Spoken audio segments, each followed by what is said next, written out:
What is going on, everyone? Mets Talk with Hayden J here. What is going on, everyone? I hope we are all doing extremely well. It has been a pretty good amount of time since I have been on here last. I do apologize for my leave of absence, as you could say. I've been very busy, obviously, with a lot of stuff, schoolwork, just outside stuff, work. Been very, very busy. So just, kind of was in the middle of tackling all of that stuff. But I am back and better than ever. Obviously, we are back in an unfortunate time when the World Series is occurring and the playoffs are pretty much almost in the books and the postseason is practically here. And unfortunately, it does not include our New York Mets, but it does include the Philadelphia Phillies, the NL East rival, along with the Houston Astros. Not really much of a surprise. So obviously, in today's stream, we are just kind of be catching up on really what's been going on in the month of October, really for Metsland. And all of that great stuff. Obviously, I do want to talk about what went wrong for the Mets in the wild card series against the San Diego Padres. So really, what went well, what went wrong for them, the good, the ugly, and the bad, as I like to say. So we're going to be talking about that. Obviously, a ton of other Mets news, and of course, your guys' comments, questions, and concerns.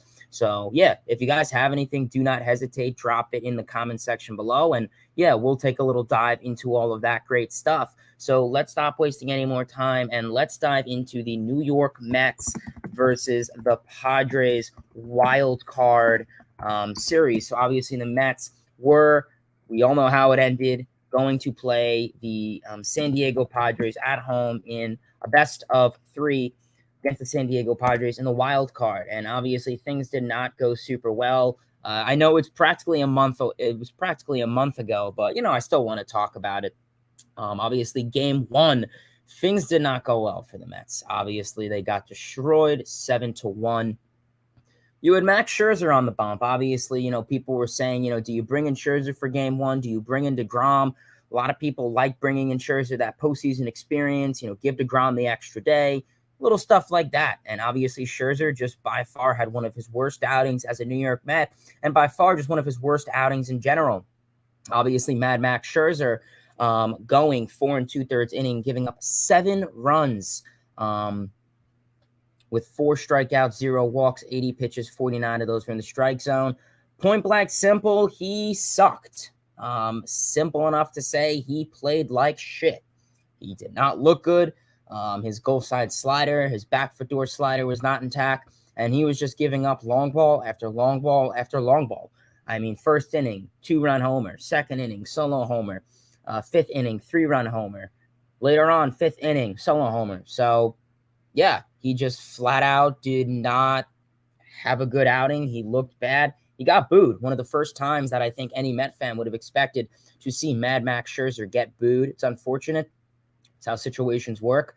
And yeah, he simply enough just did not have his stuff. It's unfortunate that going into this postseason, everyone was saying, oh, that 1-2 punch of, DeGrom and Scherzer is going to be nasty. Well, and unfortunately let us down in that Brave series. And then once again, in this wild card series, didn't help us out. It really went against the Mets' favor. Obviously, Scherzer came out of this game. The ball game was practically in the books because of it, unless you were hoping for, an ultimate comeback or something. Trevor May comes in, Lugo, Peterson, Michael Givens. They come in quiet, a couple strikeouts, a couple walks, but they didn't give up any runs. So it's what you like to see in your bullpen. Your bullpen obviously held down the fort. They did what they were supposed to do, pick up the rest of this inning. Obviously, you have game 2 in the back of your head, so you had to be a little cognizant when it came to using the bullpen. But they did their job. Offensively, this is where this team really stunk. I literally said in, previewing this series, what's going to kill this team is the inconsistencies offensively and not driving in guys. It's literally what happened. Darvish was on the mound. We know that Darvish has phenomenal numbers against the Mets. And simply enough to start things off, Darvish struggled in the early beginning. He really did. I said in my prediction, I literally said, Darvish is going to struggle. You're going to get that pitch count up, and you got to execute when he does that in the first inning. You can't wait till the 3rd, 4th, 5th inning because he's going to settle in. And that's exactly what he did. And the Mets were not able to execute off of that. And they simply enough got destroyed because of it. Offensively, 7 hits, a run. It was an Eduardo Escobar home run in the 5th inning. And, like I said, go into this first inning, you start off. I mean, you get Nimmo and McNeil on. Runners on the corners with one out. Alonso was this close from hitting a 3-run homer. It just went foul. He later struck out. Vogelbach later grounded out.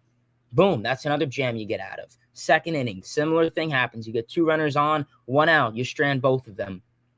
Just beyond disappointing that this team was not able to execute. They were not able to take advantage of Yu Darvish when he was struggling in the first couple innings. And then later on, he cruised and he got his pitch count more, stable. So you lost game 1, 7-1. You go into game 2, expectations are nervous, and the Mets did what they needed to do in game 2. You had Jacob deGrom on the bump, 6 innings, 5 hits, 2 runs, 2 walks, 8 strikeouts, 99 pitches. Those are good numbers. deGrom did what he needed to do, and you'll definitely take that. I was very impressed. Obviously, Edwin Diaz comes in for relief, 1 2/3 of an inning, giving up a hit, a walk, strikeout. Diaz looked decent. Ottavino came in for an inning. Got into a little bit of a jam, obviously, giving up a run, 3 walks, 2 strikeouts. And then Lugo came in to literally face one batter and get a little ground ball out there for the save. Obviously, it was bases loaded, so it was a save situation. So the bullpen did their job. The starting pitching did their job. And most importantly, the offense did their job. I mean, you get 7 runs, 9 hits. You start off strong in the first inning. Francisco Lindor has a solo home run to left, 403 feet. Going on into the 4th inning, Brandon Nimmo has an RBI single to left to bring in Escobar. Obviously, advances rough to second, and that's how you start rallies. Situations like this is, when the Mets get guys in scoring position, they need to drive them in early. Like I said, that's been something that's been a constant issue for this team this whole season, and they sure as hell showed it in this wild card series. Heading on into the 5th inning, Pete Alonso, with the go-ahead home run, has a solo home run to left, 402 feet. And then really to break open this game in the 7th inning, Jeff McNeil has an RBI double to right center to bring in Francisco Lindor and Pete Alonso. A couple of bats later, Eduardo Escobar has an RBI single to left to bring in Mark Canha. And then for the final run of the game, Daniel Vogelbach had a sac fly to right to bring in Jeff McNeil, the flying squirrel. So like I said, you were able to score. You were able to get the guys in scoring position that was needed. You executed. That's what any good offensive team should do. Straight up, any good offensive team should do that, and they did. Their pitching held down the fort. Their offense scored. They were drawing up. Obviously, Blake Snell's pitch count. Obviously, they pushed him out of the game in the 4th inning after 3 1/3 inning. That's what any good offense does. They push the pitcher, get his pitch count high. You get on base. Keep passing the baton. And that's what they did game 2, and that's what they should have done this whole series. And then game 3, it was really over before it started. Obviously, you had Chris Bassett on the bump, and Bassett with by far another bad outing. 4 innings, 3 hits, 3 runs, 3 walks, 2 strikeouts, 61 pitches, 36 of those were in the strike zone. Yeah, Chris Bassett just didn't really mix up his pitches super well. He has that, huge arsenal of pitches. He didn't really mix up his stuff well, and, paid the consequence for it. He was pushed out early, and the bullpen try and, keep the lead intact, but it didn't really make a difference because they only got 1 hit. Obviously, Peterson came in, giving up a run. Drew Smith, Seth Lugo, quiet. Michael Givens, 2 runs. Edwin Diaz, quiet. Trevor May, quiet. So, this series, you could say it's safe to say your bullpen really held down the fort. Your bullpen was not the concern. It was your starters, And obviously, offensively, there's nothing to brag about because the Mets got 1 hit. Obviously, they had a no-hitter going into the 6th, and Pete Alonso was able to get a base hit, and that was it. Straight up. Joe Musgrove was able to keep lights out, and he did his job. And obviously, the bullpen did their job. So like I said, this was a really unfortunate series, this Mets and Padres wild card series. It was just miserable. Like I said in the preview, I said, you're going to need, in the 1st inning, these Padres pitchers are going to struggle and get into a jam. You need to score here because they're going to settle in. They didn't score, and then they settled in, and then they were done. Offensively, I get it. If your team is struggling offensively, okay, that's phenomenal. That's one thing. But if you get 2-3 runs on the board in the 1st inning, you're able to, get an advantage and possibly score later on in the game. You have morale, whatever. Simply enough, didn't happen, and, look what happened here. So, yeah, this was just by far a very rough series. Offensively inconsistency, not hitting with runners in scoring position. And, I find it really ironic that everyone was saying, oh, this 1-2 punch of, this 1-2-3 punch of deGrom, Scherzer and Bassett's going to be electric. killed you in the Braves series, and it killed you in the wild card series. So, I guess just simply enough that, the team ran out of gas. I think that's been said a lot. And, it was a really rough way to end it. Obviously, a lot of other teams also did have their fair share of issues with guys not performing. The Cardinals, the St. Louis Cardinals, when they were playing against the Phillies in the wild card, the Cardinals were favorited to win that series. And, guys like Arenado and Goldie just ran out of gas. They didn't do anything, and the rest of the team couldn't really, carry themselves. The Dodgers also, the Dodgers, well, they've always kind of been notorious when it comes to, exiting in the postseason. They've just been in it for really a while. But yeah, by far, we saw a lot of it. Guardians, it's been a really interesting postseason, obviously, so like I said, right now, you have the Phillies against the Astros, and we'll see. It's going to be interesting. The NL East is definitely the division. It really is. Obviously, you got the 2019 Nationals, the 2021 Braves, and allegedly the 2022 Phillies. We'll see how things turn there. And the Astros like to play all the NL East teams, so we'll see. Maybe that's something for the future for next year. But I guess we're gonna have to see how things go. Obviously, both of these teams, Phillies and Astros, really, put their heart out. And they're getting the results. They're getting the production they want. The Phillies, tip of the cap to them. I obviously give respect when it is earned. This Phillies team was really not favorited to go very far. This was a team that a lot of people thought the Cardinals would just simply 2-game sweep, maybe 3 games. But yeah, Harper, Bohm, Marsh. Everyone just showed up. Their pitching held down the fort. I've always thought their 1-2 punch of, Wheeler and Nola were good enough in a best of 5 game series. But the end of their rotation, guys like Bailey Falter, Ranger Suarez, their bullpen are really doing a phenomenal job. Defensively, they've been holding down the fort. They've gotten to a couple defensive jams, the Padres series, but they were able to recover from it and, build off of that. So, yeah, Phillies, I'd like to really compare them to the 2019 Nationals. Going into the season, they were not expected to, I think they were projected to, do decent. But I don't know about World Series, contention. So yeah, that's one comparison. Obviously, in May, 2019 Nationals in May were like 20-31 or something around those lines. Phillies, they fired Joe Girardi, early mid-May. They were in a disaster with just the whole team itself, with Harper's injury, Joe Girardi's poor management. They were like 10 or so games under 500. Number 2 of a similarity. And it's interesting. They made a couple moves at the deadline, which really woke them up. David Robertson, kind of hold down that bullpen role. Some guys in the mix like Brandon Marsh, whatever. So very similar to the 2019 Nationals. It really is interesting. So, like I said, tip of the cap to the Phillies. I think they're a phenomenal team. And they really shocked all of baseball. It's safe enough to say they really, really shocked all of baseball. So, like I said, I give credit when it's deserved, and the Phillies definitely deserve it. Obviously, the Astros are definitely deserving of it too. We'll see how they finish also, but yeah, at the end of the day, listen, would you rather win some battles or the whole war itself? And I guess the Phillies are proving that. They were a team that won just 88, 87 wins, and most likely 2 games away from winning the World Series. So yeah, we'll see how things go for them. But let's get into some of your guys' comments, questions, concerns, anything related to the New York Mets, anything MLB related, really. What's going on, everyone? Alex, Connor, Lane, Karen, Steven, Dos, Alex, Trey, Gio, Jack in the Box, Alyssa, Cal, Paul. What's going on, guys? Kobe says, hey, Hayden, how are you? I'm upset the Mets postseason ended the way it did, but anyways, on to the offseason. Yeah.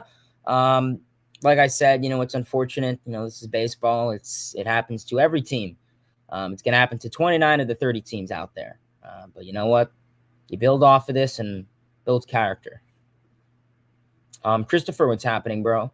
Jack in the Box says, do you think the Mets will have Francisco Alvarez on the 2023 opening day roster? Yeah, I mean, it's looking like it, obviously. I mean, we're going to see, how the Mets are going to keep him to his best of performance physically. When it comes to baseball this offseason, obviously, he had that, surgery with his leg, I believe, about a month ago. So, we're going to see, are the Mets going to want to, see how he is in spring training? And I think that's going to be the talk going into 2023 spring training is Francisco Alvarez going to be on the opening day roster? That's legitimately going to be the topic of question in March of next year is Francisco Alvarez going to be on the roster? And what are the Mets going to do with that catching position? So, I think the Mets have a pretty high shot on keeping Alvarez at the roster. Will he be the full-time catcher? We'll see. I mean, there's going to be a potential maybe video with that down the line. We'll see. Cal says possible players on the non-tender side of the free agency to look out for: Ahmed Rosario, Jake McCarthy, Cody Bellinger, Kyle Lewis. Yeah, obviously Ahmed Rosario would be interesting to re-sign considering you traded him away. Jake McCarthy, having a brain fart. Who is that again? He is the Diamondbacks, I want to say. Yeah, he was just a recent draft. Debuted last year, his first full season. Pretty decent season, not going to lie. What position is he? He's an outfielder. Okay, doesn't hurt. Some type of alternate depth. And then obviously Cody Bellinger. Bellinger. He's a really interesting character. Obviously, I mean, I really hate to say this with guys, but I think 2023 is going to be the make or break for Bellinger. Crazy to think 2018, 2019, he was the best player in baseball practically. He was an MVP conversation and won MVP one of those years. And 2020 came, he played mediocre. Not many people judged him off of it because it was 2020 and it sucked as a whole.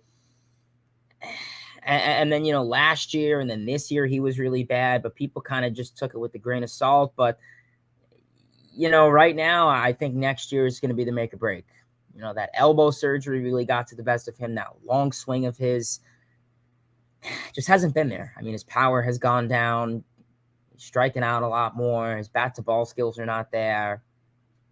Exit velo has really slowed down. So Bellinger, I think next year is going to be make or break. I don't think the Mets would go after him. I doubt it. Kyle Lewis, another good guy. I mean, Seattle Mariners, injury prone, hasn't played a whole lot. I don't really picture the Mets or anyone going after him. Alvaro, what's going on, man? Appreciate you. Also, I did see your tweet in regards to me being one of your favorite YouTubers. So that definitely hit my heart, man. I appreciate you on that. He says, what's up, Hayden? I think most fans are disappointed because of why the Mets lost. They certainly did more than expected this season. No, I agree with you. I mean, I agree with you 100%. I mean, expectations-wise, this team did more in the regular season. I mean, Fangraphs, ESPN, whatever other sports companies that does projections, projected this as a 90, 95 max win team. And what did they do? They have the second best record in their franchise history of wins. No one projected that. I think it's just unfortunate that, no one's really going to remember no one's going to remember the 101 wins and the 61 losses. They're just going to remember that Brave series the last week and the wild card series. And that's really unfortunate that, people remember that. Obviously, it makes sense because it's the most recent thing. But, this year was definitely special. The Mets definitely did a lot this year. It was a very special year. It really was. LFGM, absolutely. Trey says, will the Mets bring Seth Lugo back to the bullpen in 2023? Yeah, we'll see. Obviously, Lugo is a free agent this season. He is how old right now? He is 32. So, not a bad year for a reliever. When it comes to Lugo, it's tough. I mean, he, 2019, 2018, he was really a phenomenal pitcher. And then this 2020 came in. I just feel he really has been different. I don't know if it's those loose bodies. I don't know if it is the silly managing of Luis Rojas trying to convert him into a starter, and that really messed him up. I know the Mets did that in 2016, but that was rookie season. So, I mean, yeah. I would hope so. I mean, this dude is definitely he showed really good light in the second half. He has a dirty, disgusting, elite curveball. Great spin, great movement on it. So I think that could be something to explore. He is a nice guy that, you use to get to a guy like Edwin Diaz or your closer role. So, listen, he's not a starter. He's not a closer. He's a seventh inning guy, eighth inning guy. Maybe he can go, an inning. Obviously, the analytics don't like 2 innings. So, I definitely would have no issue with bringing him back. If you get him for the right price, 1-2 year deal, something cheap, it doesn't hurt. Marco, what's happening? He says, what's new in Mets land? Not much. Obviously, the World Series is going on, so things have been pretty quiet. Trey Turner, make it happen. Tired of the NL East teams passing us by. Active beast mode. I want MLB to fear New York. 100%, man. Yeah, I mean, Trey Turner is a guy who a lot of MLB teams will be exploring with. When it comes to Turner, it's interesting. I mean, obviously, he's, shortstop, primarily shortstop. I mean, the Dodgers put him at second a couple times this year and last year, and that was kind of a disaster. He didn't really thrive there. So he's mainly a shortstop. Could you move him to third? You could. I think he has the athleticism there. The arm, potentially. I really just feel he'd be more of a shortstop. Could you put him into like an outfield role? Say you don't bring Nimmo back. Could you put him into center field? He definitely has the speed for it, 100%. Obviously, offensively, no worries offensively. You'd love him offensively. But I just worry about, like, really, where would you put him? Let's say the Mets do re-sign Nimmo. I mean, I don't know. You could potentially third as a possibility, but yeah, I mean, Turner would definitely be an interesting case. I would have no issue. I guess it just comes to where he would play.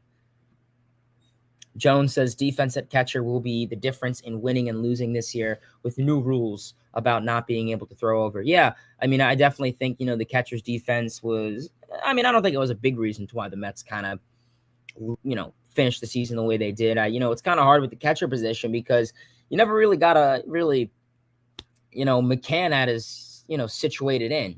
He started off the season, got injured in like May, didn't come back till like July, got hurt again, briefly came back in like August, and then played pretty well in September along with Nito. And Nito kind of took over the main role of catcher.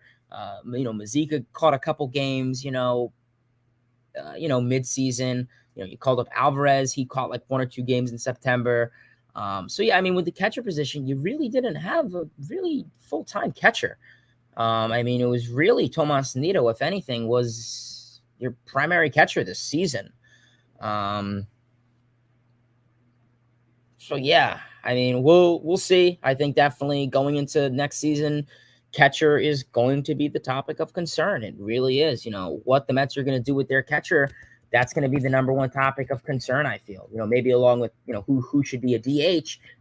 It's what a lot of Mets fans are going to be talking about in spring training. And, hey, I'm excited to just talk about it. I mean, all the content, it's going to be all over with, the catcher and Alvarez and, how the Mets should address it. Steven, what's going on? He says, I think we should go after Trey Turner, get Judge, move Marte to left, trade for Trout, go after Correa. You have to sign Pete long-term and Jacob. Yeah, so that's definitely a lot to take in. Obviously, so you want to sign Turner, Judge, move Marte to left. So I guess that'd be an outfield of like a Marte, Turner, Judge, maybe Canna, Nimmo potentially. You want to trade for Trout. Yeah, I mean, probably Trout, in my opinion, is probably going to stay in Anaheim. I don't really see him leaving. If there's anyone from Anaheim, it's probably Ohtani, if anything. And then Correa also is another guy. Yeah, I mean, I don't think you would get all of those guys. I mean, most realistically, I would say probably a guy like Trey Turner, potentially Carlos Correa. Yeah. I mean, obviously, signing Pete, Jacob, McNeil, definitely want to do those long-term. So, yeah, we'll see. Eric, what's going on? I'm doing well. Michael says, when does free agency start? So typically it starts once the World Series is over, but usually things don't pick up until the winter meetings, which is like, early December, mid-December. I know it's hard because last year, December 1st hit, boom, lockout. So like you never really got the actual experience of, winter meetings and offseason. It was just lockout ended in March. You have a week till spring training, and it was a huge free agent, trade frenzy. So this offseason, I think is going to be much more relaxing when it comes to free agents. So yeah, probably when we'll start seeing moves, see it as early as probably next week or two, but most realistically, probably December. Jones says David Peterson definitely makes the 2023 starting rotation in some capacity. In the event that the offseason leaves some space in the rotation, what do they do with McGill? Yeah, I mean, obviously Tyler McGill is also in a really a tough spot. Started this season. Obviously, he was the opening starter because DeGrom was absent, and he pitched really well in April and a little bit of May. He really looked good.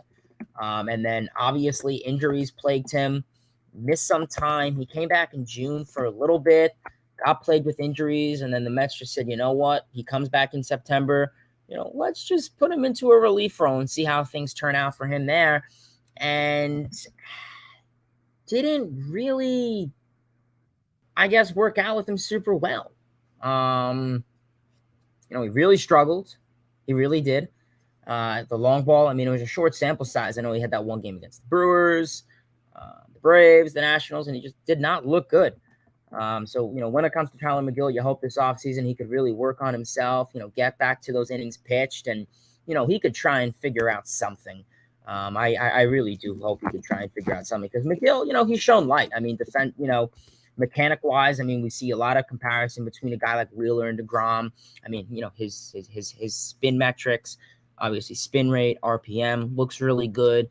So you honestly really hope that he could really be turned into something really good. I really feel that he can be some sort of really good pitcher down the line and have an effect for the Mets. Whether, this spring training they want to try and get his arm built, put him into some type of, starter role, that's not horrible. Do I think you're going to want him to be a number 4, number 5? Can you trust him?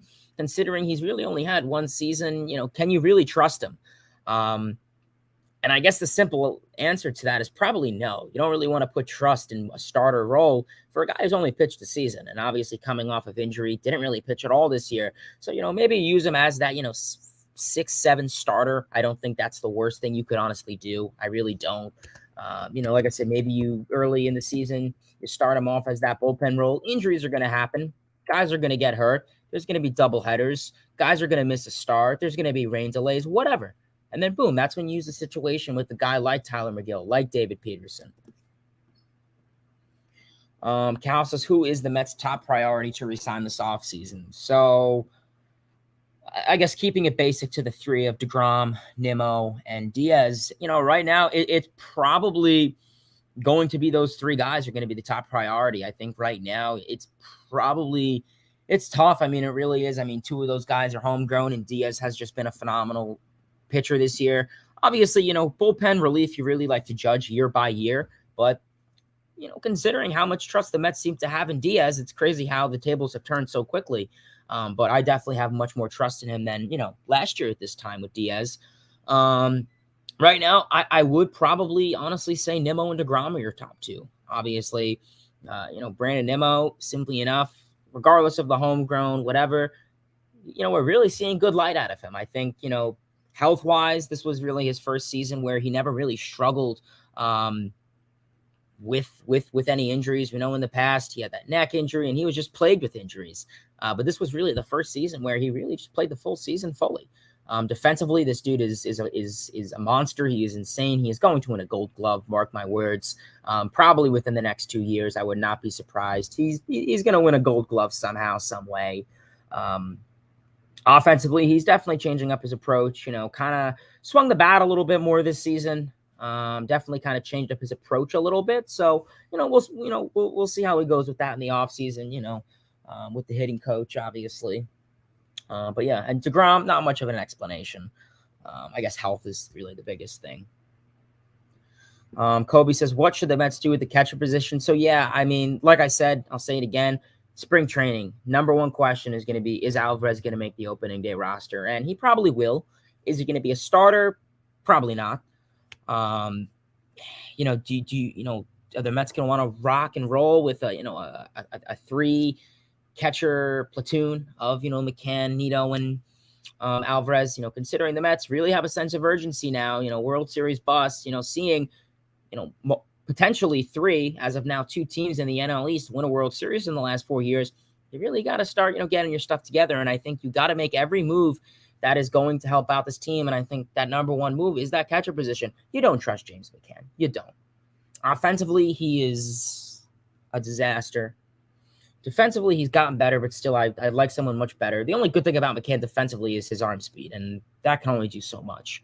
But yeah, I mean, Alvarez, he's still developing, so I don't want to put full-time trust in a guy who literally started off the season in high A, and then jumped to triple A and was in triple A for a month and then got called up to the roster. So you definitely want him to develop more. He's 20, 21 years old now. So, you'll take a look at him in spring training. Maybe he'll play some type of winter ball potentially, keep up his athletic abilities. So, we're going to see how the Mets address that. Philadelphia in the World Series makes me ill. I'm all for being respectful and a good sport, but they're the enemy. I like the Philadelphia thing because I've actually said that a couple times. So I agree with you. I mean, it's definitely tough, seeing the Nationals, Braves, and now the Phillies in the World Series. I mean, the only team really are the Marlins, but I don't really think anyone's talking about the Marlins right now. Yeah, it really is tough. And I mean, hopefully this is a wake-up call for the Mets that Cohen, Eppler are going to do anything this offseason. I mean, that Cohen is going to, sign the free agents that's needed, build the farm, make the moves that are needed to make this a successful team. In the regular season, very successful team. But in October, a successful team. You got to make the right moves at the deadline. You got to make the right moves in the offseason. Got to keep the farm loaded. So, like I said, I think the Mets have really, the Cohen ownership has really been off to a good start. I mean, he's been owner for 2 years, 2 seasons, and, 2021 last year, okay, you say what that is, but this year, I think this year is really what the Mets are going to be like down the line for the future. I think, dynasty, whatever you want to call it, I really do feel that the Mets are on a good line, a good future. You've had, obviously, milestones broken, obviously, guys like Lindor breaking the Mets shortstop home run record, Alonso, the Mets all-time RBI record, DeGrom, whatever. Second most wins in their franchise history since, 1962, obviously beating, almost beating out the 86 record almost. So, Mets are really in a good position. I'm comfortable with where they are in the future.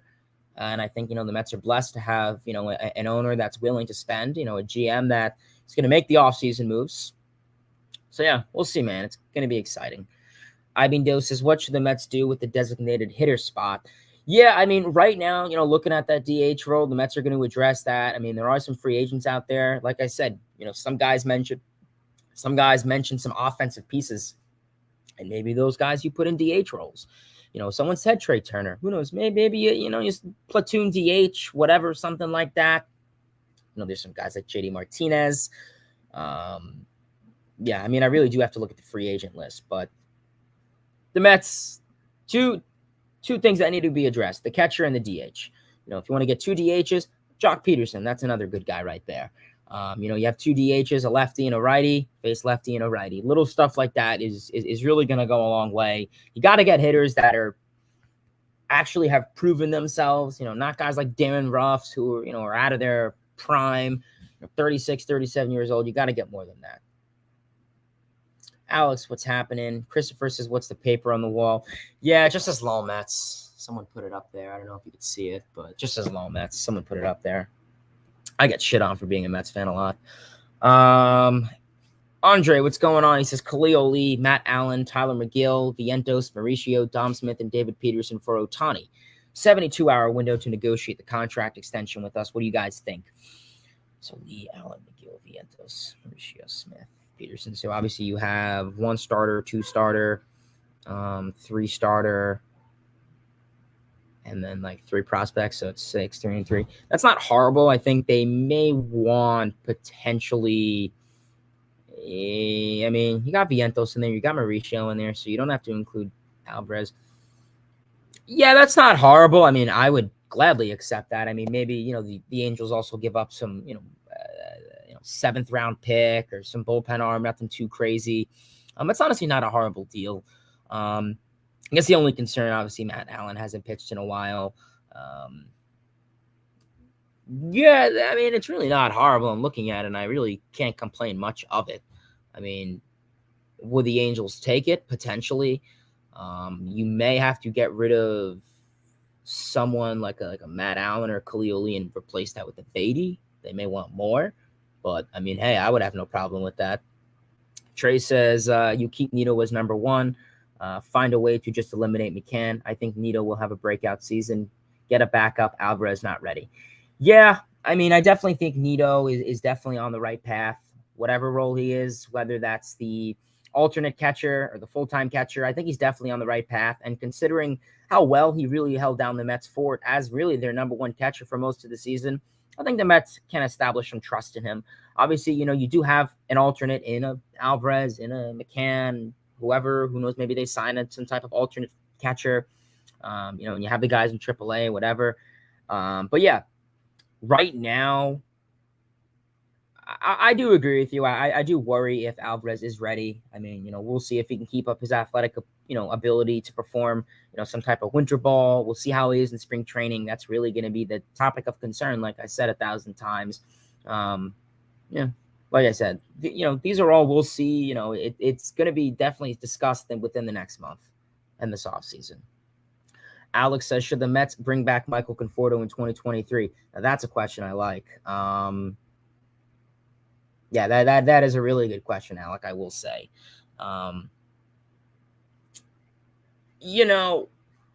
Conforto, it's tough. I mean, Conforto, a lot of Mets fans have this love-hate relationship with him. They'll speak to one Mets fan and they'll say, he's not clutch. He's never came up in big stuff. Yeah, he's good defensively, but, you're going to see a lot of walks, a lot of strikeouts, and a lot of ground balls. Can't go the opposite field. Can't beat the shift, whatever. It's not relevant next season, but just the point to bring up.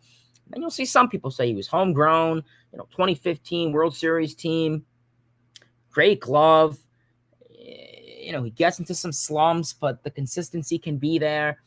So I don't know. I mean, he's a Scott Boras guy. That has nothing to do with it. I care less. I just think the issue is he hasn't played at all since 2021. He didn't play at all this past year. He was injured. He declined the qualifying offer from last offseason after having a horrible 2021 season. Is Conforto really going to think he's going to get this, $220 million deal? I mean, yeah, there may be a team out there that's willing, but are the Mets going to be that team? Would they rather spend that money on a guy who they could establish trust in, whether that's a Turner, whether that's a Correa, whether that's whoever? Are they going to want to put that money in Conforto? And I guess the simple answer to that is probably not. I mean, I would have no issue giving this guy a 1-2 year deal, $18 million type thing, some qualifying offer. I'd have no issue with it. But as of right now, I just don't think Conforto and Scott Boras want that. And I think that's really all he's probably going to get as of now with the Mets. I would say yes, but do I see it happening? Probably not. Conforto as a DH platoon, if we are going that route again. Yeah, I mean, I would like to put him in the field. I would, considering how great his defense and his glove is. But yeah, you could definitely platoon him. Plays right field for a game. DH him against a lefty or whatever, some type thing like that. Let's say it's like him and it wouldn't be Jock Peterson because they're both lefties, but just hypothetical, like some righty hitter or whatever. That wouldn't be a horrible thing to look at. Christopher says McCann is the equivalent of leftovers stinking at the fridge. Take out the trash. I agree with you 100%. William, what's going on? LFGM. Andre says package McGill and Dom Smith and Kalioli for a higher end reliever to help Diaz. Yeah, I definitely would like the Mets to try and address the bullpen a little bit more. Are the Mets going to go in this rebuild in terms of their bullpen? Are they just going to completely start fresh with a new bullpen? It would be nice to keep some guys in the mix. I like Ottavino. I wouldn't have an issue bringing him back. Lugo, obviously Edwin Diaz. So those are three there. But when it comes to guys like Drew Smith, Michael Givens, no more. No. You need guys that could actually throw strikes. A lot of these guys are just accuracy issues, who have so much issues with their command, and you cannot have that on your team. You need guys that are going to pound the zone. And maybe the Mets do have some blessing with guys like McGill potentially playing a role in a bullpen role. But if you're going to trade him, then yeah. But yeah, I would have no issue going after some high-end reliever. I really wouldn't. Obviously, some 8th, 7th inning guy wouldn't be horrible. Talking Mets with Rob, what's going on, man? He says, Hayden, what's up, buddy? Trey Turner, #1 free agent outside of the Mets free agent that needs to be resigned. Yeah, I think Trey Turner definitely, like I said before, is definitely going to be one of the higher-end free agents. This whole shortstop class is really loaded. I mean, Dansby Swanson, Trey Turner, Alexander Bogaerts. It's a lot of good for shortstops on the market this season. Obviously, yeah, you could potentially convert them to to third base, but I guess with Turner, obviously speed, offensively you love him, defensively he's great. I guess it just comes to where would you put him? Would you put him at third? He has the ability there, so that'd really be your only, I guess, thing there. But yeah, Turner is another big guy. There was a report from SNY that the Mets are prioritizing Diaz and Nimmo, and yeah, as I think they should. I think, you look at these pieces, and those are 2 great pieces to help you build forward. I hope the Mets could bring back Nimmo. I hope the Mets could bring back Diaz, and of course DeGrom. But I think DeGrom is going to be a little bit more of a process. I think you're going to have to speak with him more. It's going to be harder with the injury, not pitching much, whatever. Where Nimmo, you can get out of the way easily. Same with Diaz. Relievers are kind of easy to knock out. Even after having a reliever of the year season, which he probably is going to win. Yeah. It's kind of get the easy stuff out first. It's a checklist. What's easy, do first. Deal with the harder stuff later on. Keep it in the back of your mind, but deal with it later on. That way you have the easy stuff knocked out first. Easy stuff and Diaz and Nimmo. Cal says Mets reunification with Justin Turner. Yeah, I'd probably say no. When it comes to it, I mean, let's think about it like this. The Wilpons say sayonara to him, goes to LA, has a prime, phenomenal season there. He's 37 years old. He's going to be 38 this November. You DH him? I'm not putting him at third base. I get it. He's open to a reunion with the Mets. Obviously, it says as Turner awaits the Dodgers' decision on his $16 million club option, he appears to be open. Had a decent season. I mean, 13 home runs, average 278, OBP 350, slugging 438. So yeah, he had a decent season. But obviously at third base, I mean, you got more of a future at third base. I mean, obviously currently Escobar, you have some guys down the stretch in Beatty, who, Beatty is definitely going to want to get a taste of, third base next season. So I don't know. I mean, even if it's a 1-2 year deal, you could look at, potentially a DH type guy, but the Mets, after having too many older guys as a DH like Darren Ruff, I could just easily see this going bad. I really do. I'd probably say no as of now. Nimmo going to end up in St. Louis. Watch. I hope not. Kevin, what's going on? He says, seeing the NL East teams over the past 4 years make it in the Fall Classic has got to motivate the hell out of Steve Cohen. I still have faith. Absolutely. I mean, you really would think that, seeing, I mean, obviously Cohen was only owner last year, but just simply enough, seeing the success across the NL East and how competitive it's getting. Obviously, I mean, Marlins, young team, so definitely a future, definitely a team to watch out, 2-3 years down the line. Definitely could be competitive next year if they make the right moves, address maybe a couple veteran pieces to that team. Nationals are kind of out of it, so, don't really have to worry about them for the next 3-4 years maybe. But, Braves and Phillies, this is going to be a really tough 1-2-3 NL East, division for a while. Obviously Mets and Braves have elite guys at the MLB level and have a phenomenal farm system.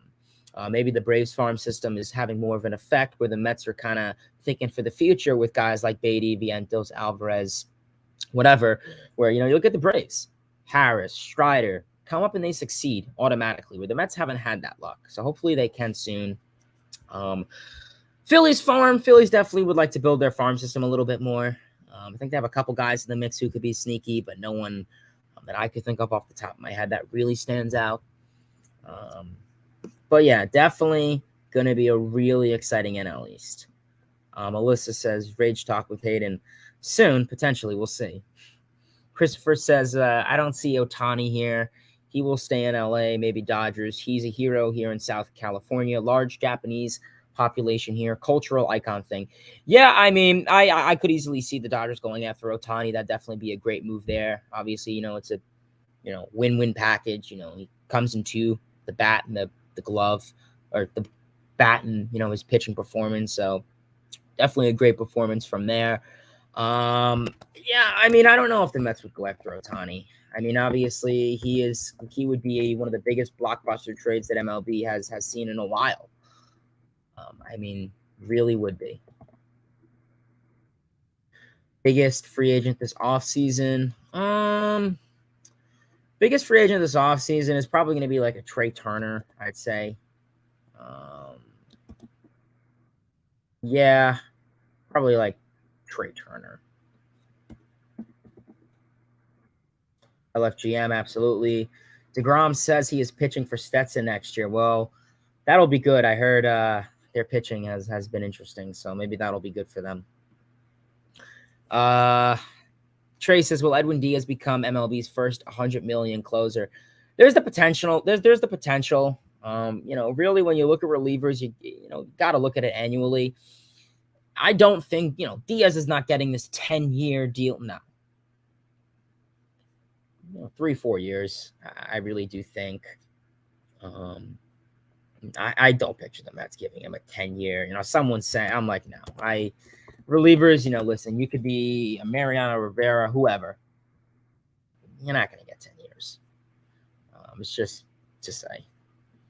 Lane, what's going on? Williams says Shohei brings an enormous economic upswing and international attention to the franchise.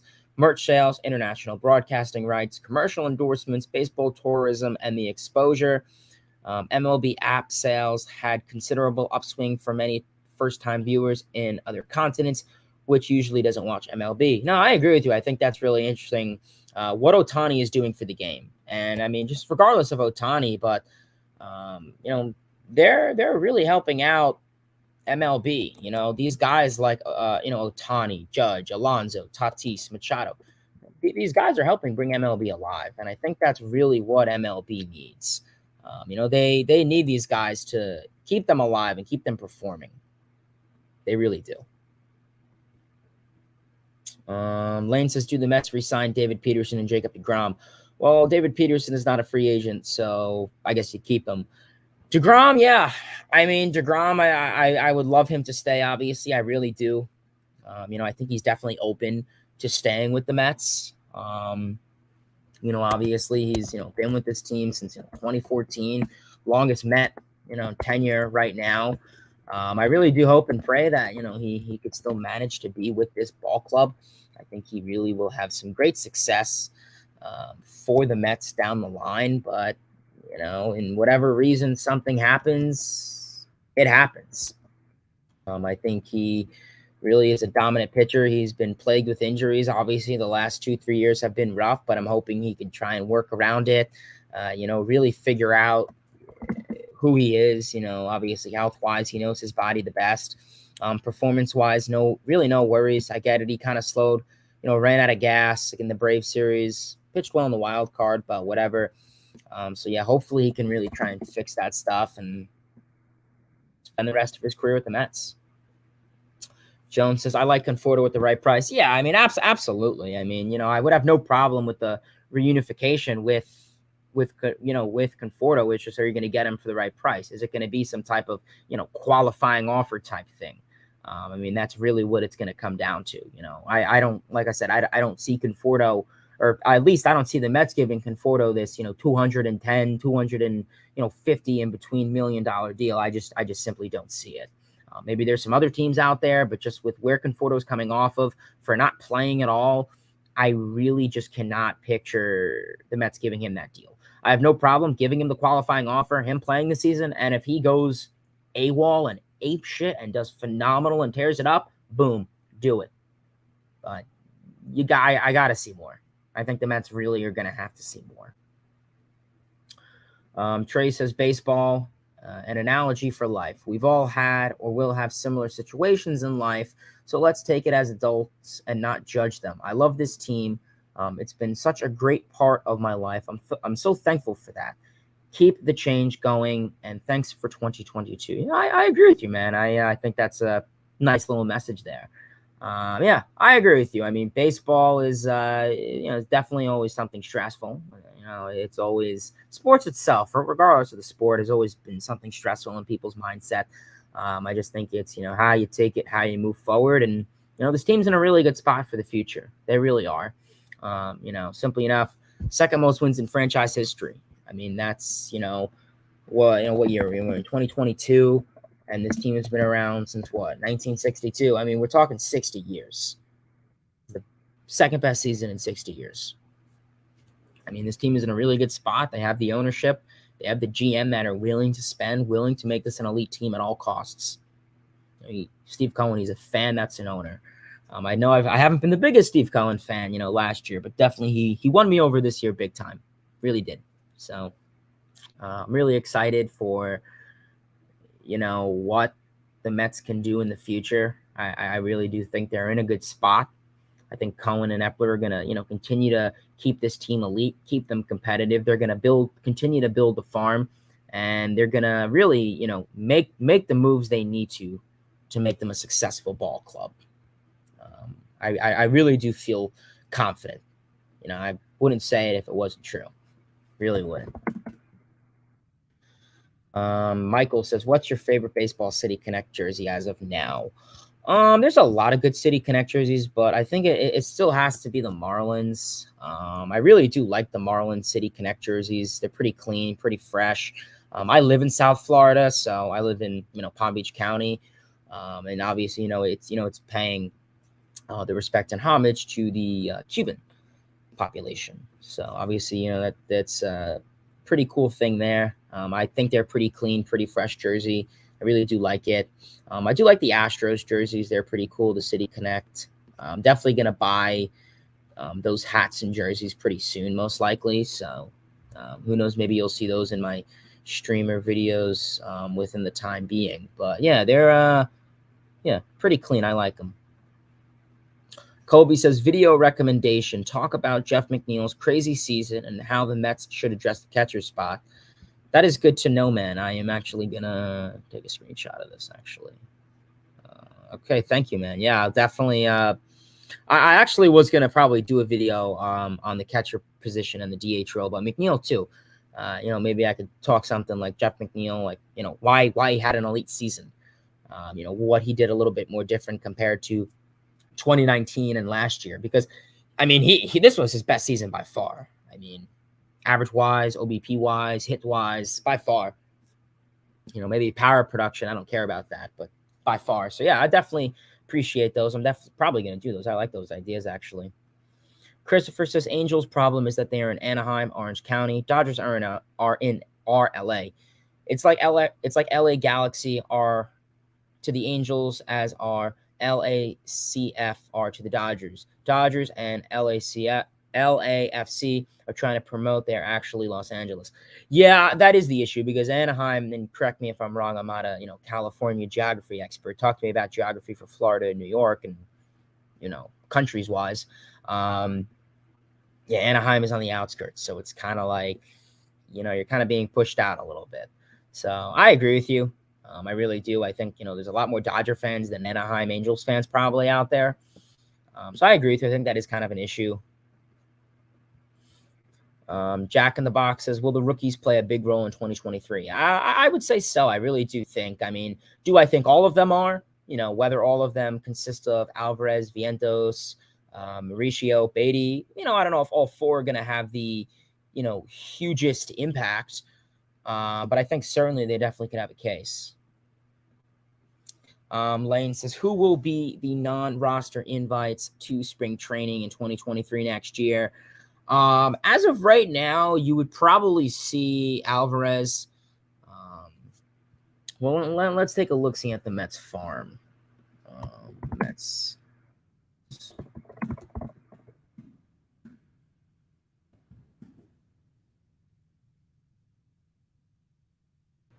So non-roster in.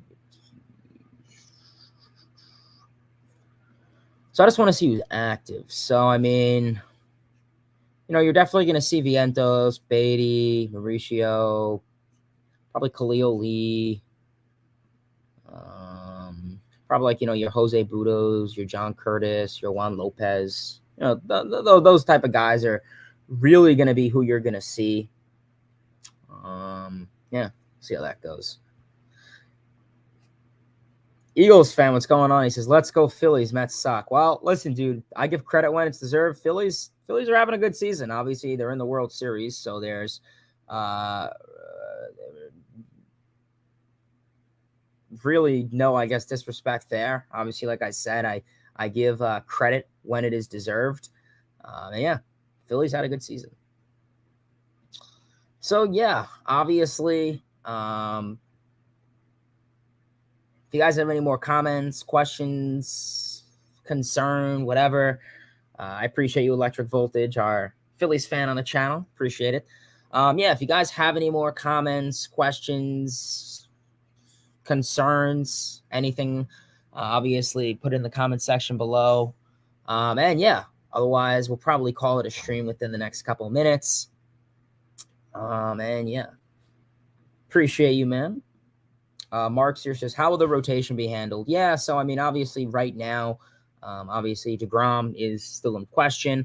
Obviously the same goes for Bassett. Walker, same thing goes. I really have no issue with Taijuan Walker going. I think a lot of Mets fans are kind of in an agreement on that. So yeah, obviously you're good. Free agent would be likely for that rotation. Obviously, hopefully, you look at like a DeGrom, Scherzer. Wouldn't have an issue with keeping Bassett. I really wouldn't. And then, you sign some type of guy, some type of lefty. That lefty shortage was an issue this past season. Whether that's a Rodon, whoever. Could you put David Peterson in that number 5 role? Do you think he'd be confident enough? I don't think McGill would be confident enough, in my opinion. So, there's a lot of good guys out there. Wayne says, do you see the Phillies going into Game 7 in Houston Astros? Yeah, I think that I'm definitely down for a Game 7.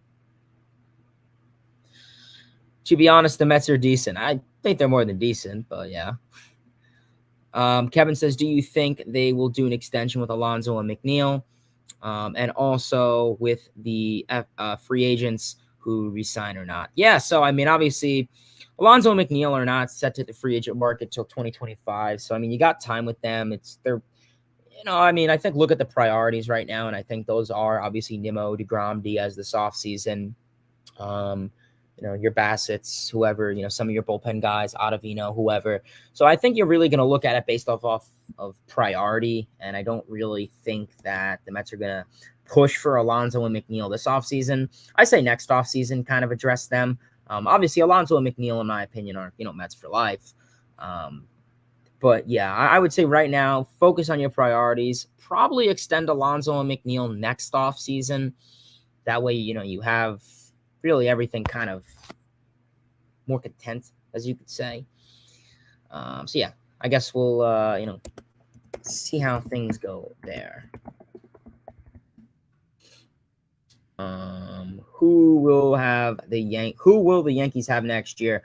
I guess their number one guy of question is obviously Aaron Judge. That's the number one guy of question. So starting pitchers, yeah. So obviously Bassett, Walker, obviously a couple outside guys. Whether that could be Carlos Rodon. I think Kershaw's a free agent, but I don't think the Mets will go after him. So there's a lot of good guys out there. Definitely want to go after a lefty. Who will the Marlins have next year? Definitely need some veteran pieces, that's for sure. They're definitely going to want to go after some veteran guys. They try to bring in Garcia. Avisal Garcia. Jorge Soler didn't really work out for them, so they're going to need a couple bigger veteran pieces to really help out that young core. They're a young team. They have the potential. They just, they need a couple experienced guys. Kevin says, good thinking. Makes sense. We have more priorities. Yeah, I agree with you on that. So we are at the hour mark here now. We are probably going to call it a stream. Obviously now, probably going to call it a stream. Definitely appreciate everyone for tuning in to today's stream. As always, it's been a phenomenal stream. I do appreciate everyone for tuning in. As always, like I said, in today's stream, we went over the New York Mets and San Diego Padres wild card kind of summary. Talked about the playoffs a little bit. Obviously, the World Series is happening right now, so we kind of briefly touched on that a little bit. But yeah, I mean, there's a lot of good stuff to come down for this New York Mets team down the line. Obviously, I do appreciate everyone for tuning in. Obviously, leaving a ton of great comments, questions, concerns, all of that great stuff. I always do appreciate you guys dropping all great comments, questions, concerns. Regardless if you're a Mets fan, a Braves fan, Phillies, Astros, I know it's just Mets talk, but in reality, it's really just baseball talk. Offseason is going to be great. Definitely going to try and like to do more videos this off season. I know this season I didn't really do a lot of videos. It was just more live stream based. And I definitely would like to do more videos. I will have a video out probably tomorrow, actually, kind of just recapping the regular season. Kind of a little bit of a player analysis, what I liked, the good, the ugly, and the bad, as I think I said in there. So definitely going to be talking about that. That'll be probably out probably tomorrow or Friday, I'd say. So keep an eye out for that. And yeah, obviously I will have those videos. Definitely like that McNeil 2020 analysis video and the catcher and, what the Mets should do with the catcher role, the DH role. Obviously, free agent videos will be out. So yeah, definitely keep an eye out for that. And yeah, otherwise, that's really it. Definitely appreciate everyone for tuning in. Like I said, smash that like button, turn on those post notifications. If you're rewatching this, yeah, appreciate everyone for tuning in to today's stream as always. And yeah, if you want, follow me on Twitter at Mets Hayden. And yeah, I think that's really all we got for today's stream. Appreciate everyone for tuning in. And yeah, till next time, baseball fans. See ya.